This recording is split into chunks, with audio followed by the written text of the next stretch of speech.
recebi ontem aqui na minha casa um encanador, um homem que veio fazer um serviço, e durante a execução do serviço conversamos um pouco sobre a situação de Portugal. Eu estou fazendo esse vídeo exatamente pela fala, pela conversa que tivemos, que despertou muito a minha atenção, chamou a minha atenção para fazer um vídeo para falar um pouco sobre isto, porque eu penso que é uma coisa que paira, né, na mente de muitas pessoas, são questionamentos naturais. Nós comentamos sobre a questão do tanto de pessoas, né, que está a chegar em Portugal. Estou falando de imigração, é o principal assunto desse canal. Se você está aqui, você sabe disso, né? E como eu sempre digo, é o principal problema, ou é a raiz de todos os problemas que Portugal vive hoje. Problema migratório, sim senhor, com certeza. Não resta nenhuma dúvida com relação a isso, que é a raiz de todos os problemas. E que se nós conseguíssemos sanar este problema, de certeza os outros ficariam bem mais facilitados. O que é que disse o encanador, o senhor encanador, a respeito desta imigração descontrolada? Ele disse que nós temos sim que receber imigrantes.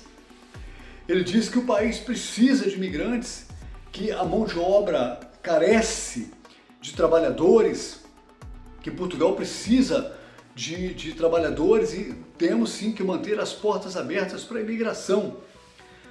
É interessante que estava também uma senhora junto, né, e participava da conversa. Eu fiz uma pergunta a ela: se a senhora tem uma quinta, né? A senhora tem lá a sua propriedade, né?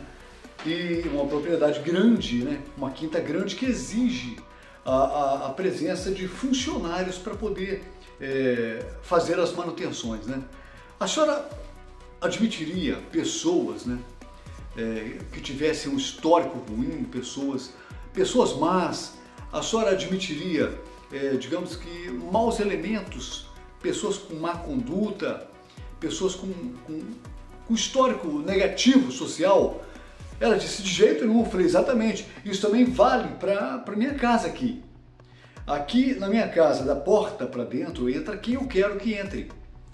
Aqui na minha casa, a pessoa que entrar aqui é porque eu admiti que entrasse, é porque eu deixei que entrasse.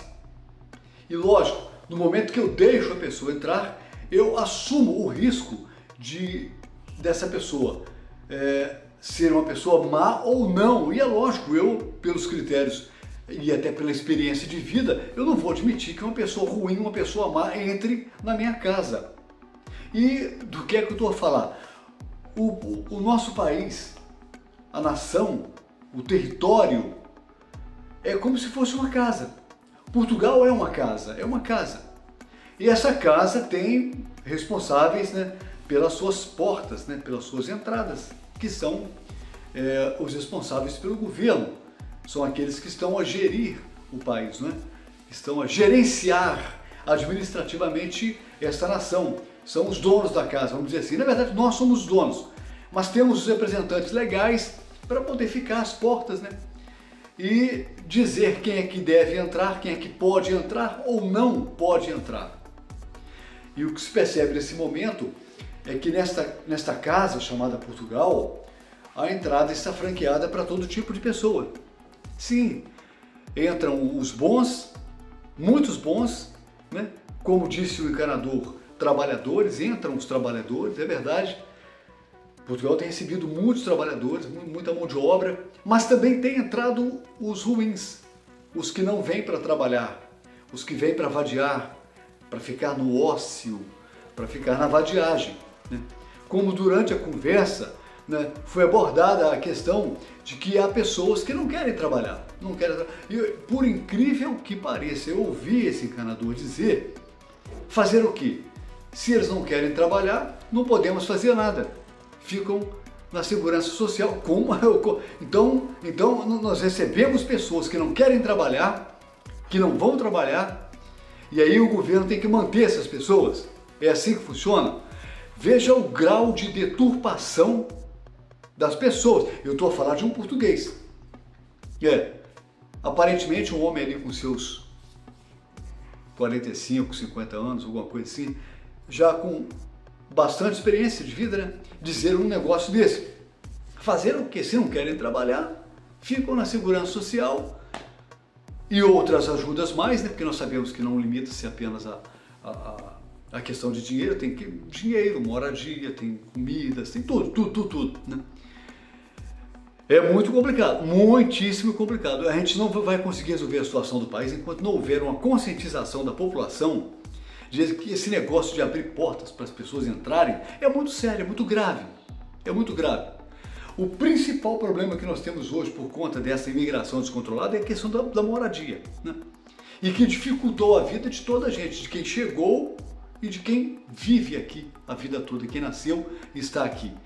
Porque a especulação imobiliária jogou o preço das moradas lá para cima e toda a gente foi prejudicada. Quem tem ganhado com isso são os donos de imóveis, sim, são os donos de construtoras, né, que embarcaram nessa questão aí e não apenas lucram com as rendas, mas também lucram com a mão de obra quase escrava, porque é um outro assunto, né, que tem que se discutir aqui, que é a mão de obra barata.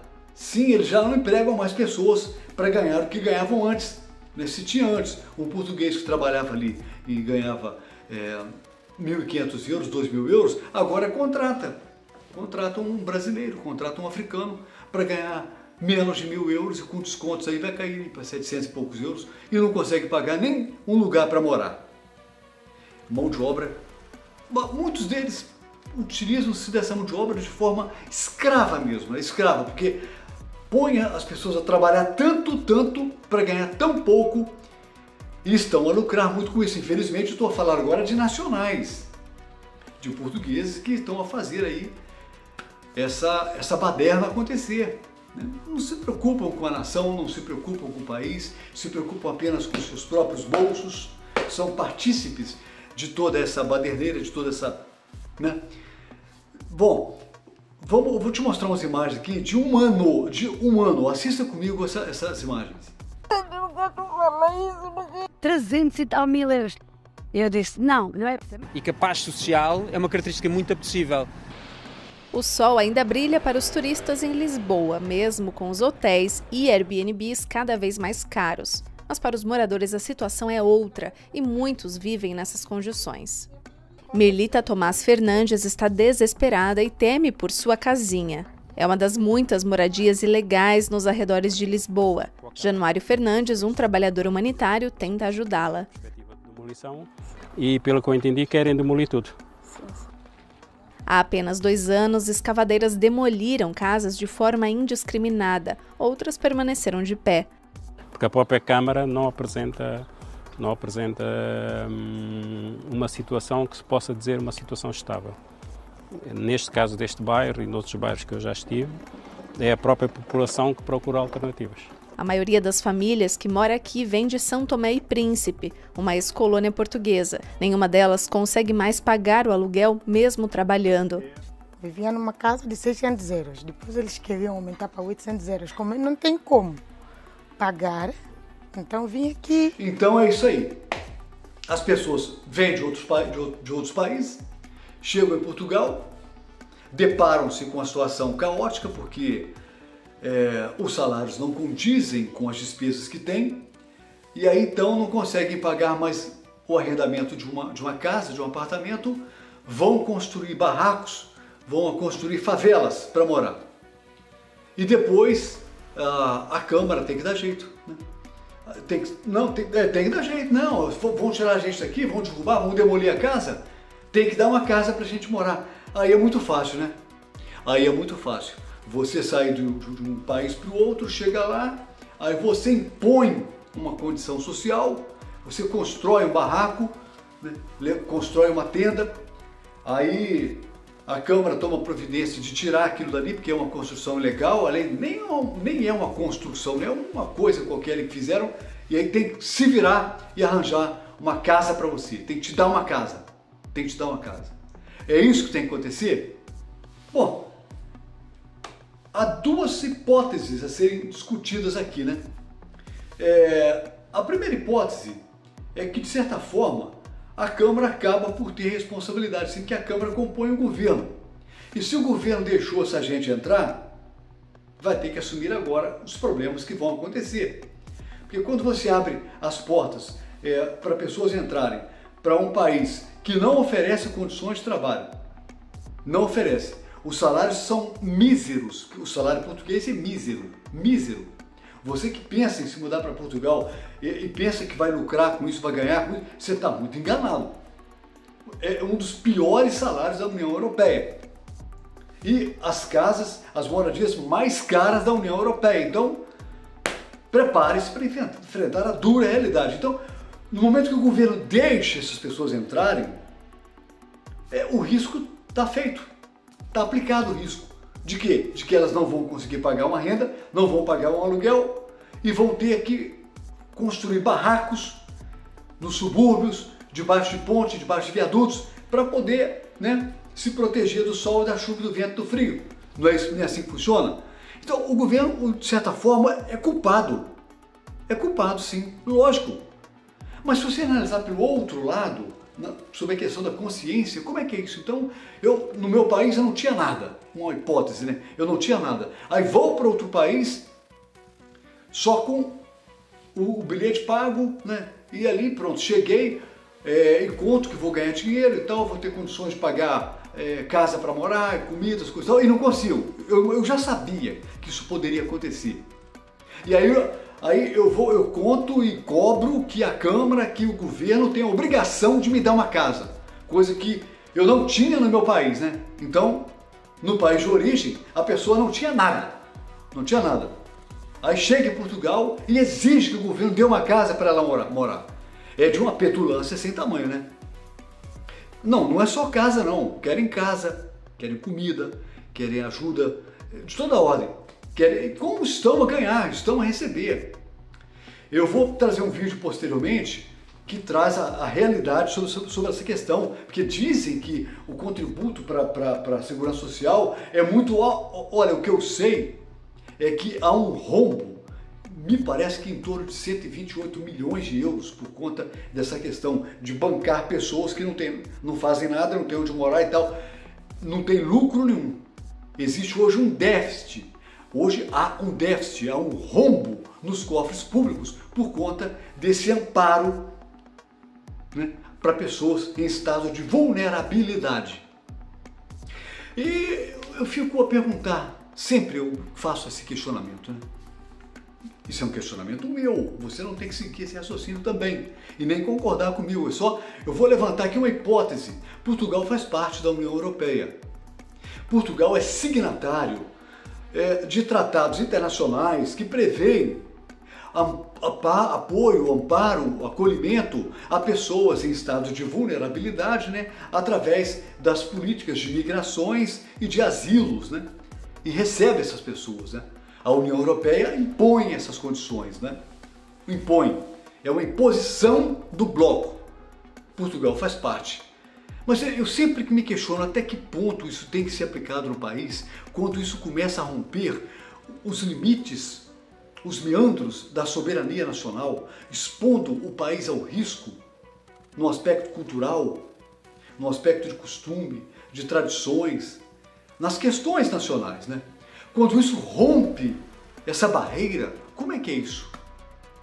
O país é obrigado a permanecer, a ficar ali debaixo, das rédeas de um sistema opressor, não tem outra palavra, um sistema que oprime e faz com que você fique ali submisso, tenha que se sujeitar a imposições que colocam em detrimento a soberania nacional. É assim que tem que ser? Sempre? Não tem outro meio? Não tem outro caminho?